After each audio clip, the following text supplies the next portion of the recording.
We just finished a weekend of really bad air quality over most of the state. In fact, we're still at moderate air quality in the Twin Cities metro. So Tim Blott's joining us. And Tim, data from the Minnesota Pollution Control Agency suggests we're in for another summer of very high and higher than normal air quality alert days. Oh my goodness, right? Yeah, not so bad today, but I got to show you this. Look up north from Roseau down to about Red Lake. It's considered unhealthy for our sensitive groups. But I want us to take a look at the longitudinal trends here. The MPCA shared this data today with us on the number of air quality alerts and the number of air quality days under those alerts. Now, back in 2021, we had 6 alerts with 16 days of poor air quality. Nothing for 2022, but my goodness, look at 2023. Remember how bad it was 2 years ago? 27 days, nearly a month's worth of air quality alerts. Last year, just 2. But this year, so far this summer, 13 days. Now, I want to do something instructive here.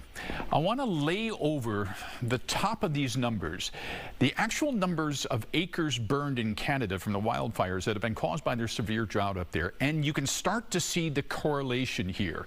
In 2021, 10 million acres burned up there. 2023, 45 million acres. And so far this year, 11 million acres in still burning. So you can see the pattern here. And MPCA meteorologist Ryan Leake says he's been seeing this pattern developing now for about the past 5 summers. So it tells me that we're really kind of at the mercy of Canadian wildfires and the wildfires that happen in Minnesota, because the majority of our alerts over the past 5 years have been a result of wildfire smoke.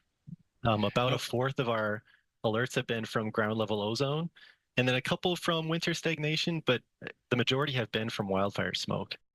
Yeah, and Ryan says the MPCA has been issuing air quality alerts now since 2008. And during that time, we average about 5 to 6 alerts per year. And again, about a quarter of those coming from ground level ozone. But he says any more these days, with the peaks that we're getting, it's really hard to know what's average anymore. But given the number of acres that are still burning in Canada, he says we are likely to see intermittent patterns of more air quality alerts yet this summer. Guys? That's pretty interesting. Right. Thanks, Tim. And the alerts have been shared, you know, in different ways, too. I think I got mine from a Ring doorbell camera. Of course, they have, you know, signs on the interstate. So there are different ways to share those alerts also. But it does feel like we've had, just when you add up all the summers where we've been dealing, it's been a lot. And walking out Saturday morning, it was like, boom, campfire smell. I saw some people with masks on while riding their bikes. So, yeah. Yeah, you know, the mask won't do anything for the fire smell, but a good, at least an N95 mask will strain out some of that particulate matter. Because, you know, the type of smoke that we're talking about, wildfire smoke, it is heavy in the air, it is heavy in your lungs, it's heavy in your eyes, because the particulate matter is so concentrated. And, you know, we've talked about this over the years, and tonight's a perfect example.